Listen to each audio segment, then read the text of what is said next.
Welcome back to another episode of the Proventure Podcast. I'm your host, Giancarlo Carangelo, joined as always with my partner, Anthony Lodja. Hey guys, welcome to PVP. And today we're diving deep into the world of commercial real estate. Joining us is a true expert in her field and also an animal rescuer, as I witnessed her rescue a pigeon in front of me once. Silvana Sanchez is a seasoned commercial real estate broker. Very true. Very, very true. Yeah. And I would love to talk about your specialties and everything, but Silvana, I'm going to let you introduce yourself to our listeners. So tell us who you are and how you came about in this field. Perfect. So I went to school with these two. With these two, yes. So first of all, I just want to congratulate both of you because it's pretty great what you guys are doing and putting yourself out there. So Thank you. Yeah. So as Giancarlo mentioned, I work in commercial real estate. I've been doing that for 6 years. And I specialize in industrial real estate, which is, I think, a less known branch, perhaps. I think people think of industrial less when it comes to commercial real estate, Yeah. So I find like I have to explain myself very often on like what industrial is and all that stuff. Well, I mean, whether you're a business owner searching for the perfect warehouse, an investor looking for a next opportunity, or someone who's just interested in this booming sector, this episode's going to be packed full of insights. So I'm actually looking forward to this, and I'm really happy you accepted my invitation. My pleasure. I'm very happy, and I hope it's helpful, definitely. And I think before we start, maybe you could go through the different types of commercial real estate. Oh, yes. Great. Good question. Awesome. Very good question. Okay, yes. So there's actually a few branches in commercial real estate. A lot of people think that commercial is just retail oriented. So like everything that's restaurants or like shopping centers, things like that. But that's like one specialty and it's a very different beast on its own. Mm-hmm. Like how you negotiate, how you approach the different type of work to like consider in the space is very different than somebody who would like do either office or industrial spaces. Then other than retail, you also have like office real estate. So that's, I think, pretty self-explanatory when you want to be like in an office tower or whatnot. You have industrial real estate, which is what I do. So like warehousing, distribution centers, etc. You also have what we call capital markets. So that's people who will sell portfolios. So like a bunch of different office building towers or different industrial buildings. Wow. And then you also have the multi-residential sector, which is also inside of commercial real estate. Yeah. We're me and Anthony are more on the residential side of real estate, but like we do multi-res, and it is a layer of commercial real estate that I think people don't necessarily correlate it with commercial real estate. They look at it more residential, right? Selling apartment buildings, but it does qualify. But like I wouldn't know how to negotiate multi-res. You know what I mean? Like it's just a very different. And I wouldn't even dare get involved with industrial leasing and all these anything things. Commercial related. I have no idea. And I have so many people that come to me and say, "Hey, can you do this commercial property?" I said, "No." Yeah. They're like, "Yeah, but you have a commercial license." Yeah, because I sell multiplexes. Yeah. That's it. I mean, we sell businesses too sometimes, but we do, but it's a whole different ballgame compared to selling a house or selling plexes, so it's a specialty in its own. So when it comes to like industrial real estate, Silvana, are you more on the sales or leasing side? Like what is your niche? I do both. Okay. I do represent a lot of tenants when they're looking for space, so to lease. Mm-hmm. And we do also represent opportunities to acquire. So clients who are looking to buy industrial properties. I do a little bit less of landlord representation when they want to sell, but it has happened. Okay. But more strongly emphasis on leasing and then some buying transactions. So on the leasing side, you're mostly on the tenant side, correct? Correct. Yeah. So let's talk about this for a second. When it comes to tenants and what they need to know, if you could just like break it down for us, what are some of the key factors that tenants should prioritize when leasing industrial spaces? So for example, ceiling height, location, zoning, access to transportation, like what does that picture look like for our listeners? Seriously, I wish we could like dive into every single one of those aspects you just mentioned, because I can already like feel people saying like, oh, like what are all those things, Yeah. Like I had so much language to learn when I first got into like industrial real estate. Yeah. like, loading dock doors and like clear heights and like all of this stuff, which was completely new to me. But the number one thing that I would say, dramatic pause, get a broker. Yes. Get And that is Silvana with shameless self-promotion. no at all. It's like at all. It's like, so the truth, it's I can't like stress it enough. Get a broker, because so many tenants think that they can do it on their own and that they're going to save money and whatnot, but it's very, very far from being the truth. And it might sound like counterintuitive to be like, oh, I might get it cheaper if I get a broker, but that's really the case. Yeah. So we see so many tenants who are like, managers of warehouses, and like they go out and they try to find space and they make a bunch of calls to like different signs and agents or landlords and whatnot. And they're wasting time, first of all, because they have a busy schedule. All these people who are like managing warehouses like have a busy schedule. And also, like, there's so many things that we can do inside of the negotiation process that they're not necessarily aware of, ways that we can really make the deal work for all parties involved. And also something that a lot of people don't know, a lot of tenants don't know, is that this is a free service. Like, this is a free service for you guys. This is a right you guys have, because a lot of tenants, unfortunately, get screwed. Yeah. They do. There's some clauses that are not on your lease, which they don't know this. And sometimes, like, we always recommend for them to go seek like professional advice from a lawyer, but not everybody does. And that's like, it's the difference between going to someone that's specialized, right, versus going to someone that Jack of all trades. a jack of all trades, basically. I mean, like we see it a lot on the residential side of things. People, like you explained, right, think they'll get a better deal if they go directly to the listing broker, and they don't necessarily understand when we tell them that, like, at least having someone representing you on your side, A, it doesn't cost you anything, okay, and B, you have someone working for your best interest, and that's on the residential side. When it comes to commercial and industrial leasing, I just feel like this is such a complex and complicated, process. Just not even necessarily the process itself, maybe, but the lingo involved in commercial leases. Because residential leases are fairly simple and commercial leases are completely different. Oh my God, that's one of the hardest. It's the understatement. Yeah. You have like 30 pages to read of legally chart. Oh my. Let me reread paragraph 1 of page 1 for the 5th time. Yeah. So obviously, the number one priority, get yourself a broker, someone who's experienced, someone who's specialized in that exact thing that you're trying to look for. Besides that, what's the process when you're representing someone? Like, what's the first thing you're going to tell them, and how do you guide them through the transaction? The very first thing is to really have a clear understanding of what they're looking for. So is this a tenant who wants to open another satellite office? Or is this a tenant who's looking to relocate and completely move? Is this a tenant that has some term still left on their lease? How do they need to get out of that? Are they going to still need to pay rent in that place? Do we help them with subleasing the space? Do they have a penalty clause? Can we negotiate with the landlord to let them go because perhaps they have a lower rent right now? And because now, as we all know, the market is like so high. Yeah. And it's on fire with like industrial real estate, like prices have doubled and tripled, that, perhaps the tenant has a very low rent and it would be beneficial for the landlord to let them go so they can put the space back on the market and they won't bother giving them penalties. You know what I mean? Yeah. So those are all things that we can discuss with the landlord. So the first thing is to see what are the needs. So what's your clear height? How many square feet do you need? How many square feet of office versus warehouse? How many employees do you have? Where do you need to be located? Which areas do you need to be located in? What's your clearing height? Do you receive 53 footers? What type of trucks you need to have, like the space needs to have access to?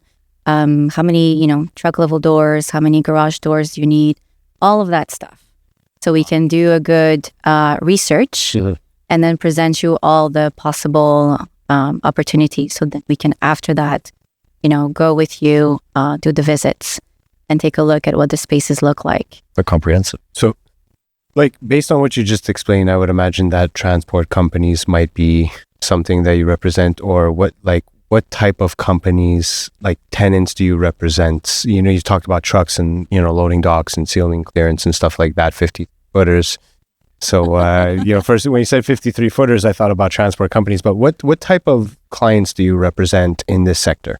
Yeah, so transportation is a really good example. Yeah. There's something called 3PLs, Okay. third-party logistics. Okay. What is that, just for our listeners who don't really know What that means. or for us too? Yeah, because I don't really know 3PL. Yeah, so it's just like another space where Yeah, I'm learning at the same time as our listeners, so I'm curious. yeah, so it's a third-party logistics. So basically it's like, let's say I have space and I need more space, but I'm not finding any space, but there's another company that has space.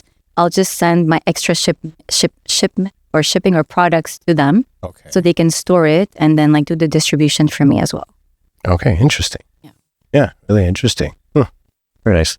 So if you're looking at the market trend right now, where is it going? Well, I can like, Take your time.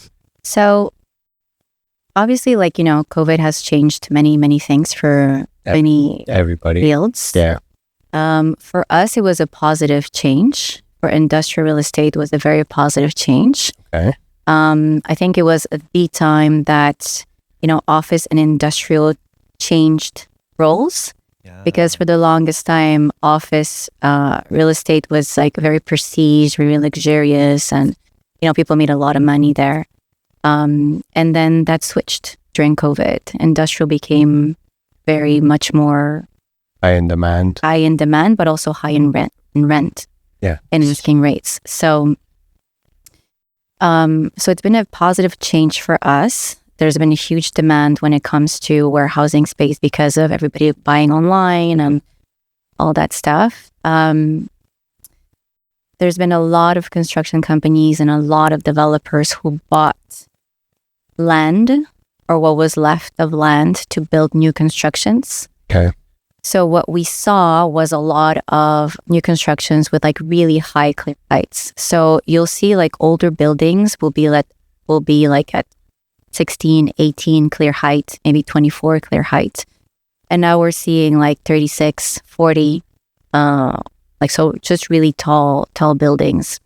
There's also a big focus when it comes to like eco-friendly solutions. I think none of us is really going to have a choice moving forward with everything that's happening and the government and the laws that they're kind of like putting forward. Mm-hmm. But I was just telling Giancarlo, I went to visit a building this week. It's a building being constructed for a pharmaceutical company. It's 400,000 square feet. Jeez, God. And they thought of everything, okay? They thought of everything, including, we're talking about saving birds before? Yeah, saving birds, yeah. Including the windows being bird friendly, so they don't hit themselves against the window. Because birds tend to do that, and it's probably what happened to that pigeon that day. It hit the building, or it hit something. I found out what happened to that. You found out? Did you speak to his friends? Yeah. I called the bird conservatory in Montreal. I didn't know existed. I remember you telling me something like this. Okay, yeah. And wow. Yeah, and so they said he most probably fell off the nest. Mm-hmm. So you have to let him in the same area where he found him, because he's a pigeon. Yeah. He'll figure it out. Oh, wow. Yes. And full disclosure, the pigeon healed and was returned back to its natural habitat thanks to Silvana. Yeah, it was a process. It was definitely a process. Something that I've thought of, you know, and I do think about this often. You know, like you're on the highway, you're driving, you see all these industrial buildings. Yeah. I often tell myself, okay, once that company leaves, what's going to happen? Does it get re-rented that easily? Because oftentimes, like you just mentioned, like they're built for a specific purpose. Is it so easy to get another tenant in there? Well, I'll let you answer that. You're the expert. I was just going to say that, like, from the little bit that I know about leasing and stuff, I would imagine the leases are very long-term or longer term than residential. So I would imagine that, for example, a pharmaceutical company who's going to lease out a space, or a transport company, it's a long-term style lease? So when you do a build to suit, Okay. like that for Yes. 100,000, but yes, those are long term. Okay. But other buildings, like we earlier this year, we saw a lot of demand for shorter leases, like 3 years, Okay. which is not every single landlord who's going to say yes to. Naturally. So it depends on, the landlord. But it could be 5 years. 5 years is the standard. Okay. 5 years is the standard in industrial estate. And Would that change with the company though? Like, do you think it would change, lease terms would change with, like, for example, a transport company versus a pharmaceutical company, or is it just standard no matter what company would lease this? so that depends on a lot of factors. And Okay. if I may just put that question on pause for a second, because I'd like to. Yes. Go for it. Yeah, of course. Sorry about that. Okay. So going back to your question about how easy is it to lease those spaces along the highway when somebody leaves, it depends, again, on a lot of factors. And it's always the case with every single transaction. Like every single deal is different. So it's going to depend on the condition of the building, because maybe it's somebody who's leaving that's only been there for 5 years. And maybe it's somebody who's leaving who's been there for 20 years. So the landlord hasn't had to any type of improvements or any type of renovations. No. So it's going to depend on the condition of the building. But usually it's not so difficult. And again, it depends on like the climate of the market. Because again, earlier this year, we saw a lot of demand for smaller bays, so smaller spaces. Now we're starting to see more increase towards bigger or larger spaces. But last year we had like a lot of asks for like 100,000 square feet, 50,000 square feet. So it really kind of depends where it's at. And in those situations, do you often see the owners making huge changes or huge renovations in order to fit the needs of the potential tenant? Yes. If you give your landlord term, the more carrots you have. Same on the residential side, terms, right? A lot of people look for terms and stuff. Yeah. The more time you give them, because then his building has value bank. So it's just better for him. The more time. Sorry, yeah. I'm just gonna bring your mic a little bit. Okay. Yeah. Okay. So that's very interesting. And like 400,000 square foot building is massive. I can't even imagine. Yeah, I can't even imagine that for sure. And I love it. yeah. When you get that call, I Hey. love it. Oh, But it's just so fun, guys. It's really fun. That's one of the things that I like about industrial real estate is like walking around in those spaces. I love it. Oh. I love it. It's like, I could imagine. yeah, it's just, I don't know. I think a part of me feels like a kid, It's like so huge. you're and see the exploring somewhere parking and new. yeah. And I don't know. That's kind of very cool. And this is something we haven't touched on, but do you sell all over Yes. Quebec, or it's mostly the greater Montreal area? So Cushman & Wakefield is an international company. So we have offices everywhere in the world. Specifically me, I'll do more like GMA, but it doesn't stop me from representing a client who's looking to open a space elsewhere, let's say in Canada, like in another province, or even in the States, because I'll work in collaboration with another broker from that local office, and then we can help clients like that. Incredible. And so like, you mentioned sales before. I'm just thinking about selling a 400,000 square foot industrial space. Like, who buys that, and how long does it take for that thing to sell? Like that's got to be worth. Yeah, because you're thinking like residential. Yeah, I'm like thinking- things need to flip. Like, Yeah, I'm you have thinking 30 residential, days and to it's sell like, the property. Like if we take 6 months to sell a property, a residential side, that's on the long term side for us. And I'm thinking 400,000 square feet. Like, how long does that take to sell, and who's buying 400,000 square feet of industrial space? So in the case that I was speaking about, it was more a lease. Okay. It's a long-term lease. But in that particular case, it was a developer who had bought a really huge parcel of land a long time ago. And it took him 12 years to get to where he is right now. So it's a long game, because there's permits, there's zoning, there's something called the CPTAQ. Okay. in French, though. Can I say it? Yeah, you say in French, we'll translate. C'est la Commission de protection des terrains agricoles du Québec. Oh, yeah. Anthony, can you translate that for our listeners? Because that's The Commission to Protect Agricultural Land in Quebec. Quebec. Yeah, so we have a lot of agricultural land in Quebec. Wow. And it's protected. And sometimes it makes sense, and sometimes it doesn't make sense. And even when it doesn't make sense, meaning that there's nothing being cultivated on that land, nothing can grow on that land, that commission still makes it very difficult just because their sole purpose is to protect. So it takes a long time. So in this case, it was a developer who bought this land, a really large parcel of land, like 7 million square feet of land, a long time ago, 12 years ago, did all this process so that today he can build these buildings.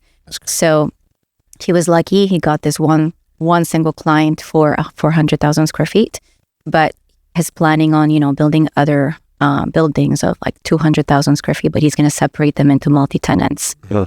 So that's an interesting perspective that you can look at. Like, I've never been confronted to buying or selling a 400,000 square foot property, but potentially it's one with like multiple tenants, right? So we saw a few years back a lot of transactions in capital markets where a lot of portfolios were being sold or being purchased. And usually it's like, c'est des fonds de placement. How do you say that? Yeah, placement funds. Placement funds. Yeah. So, or REITs. REITs, there you go.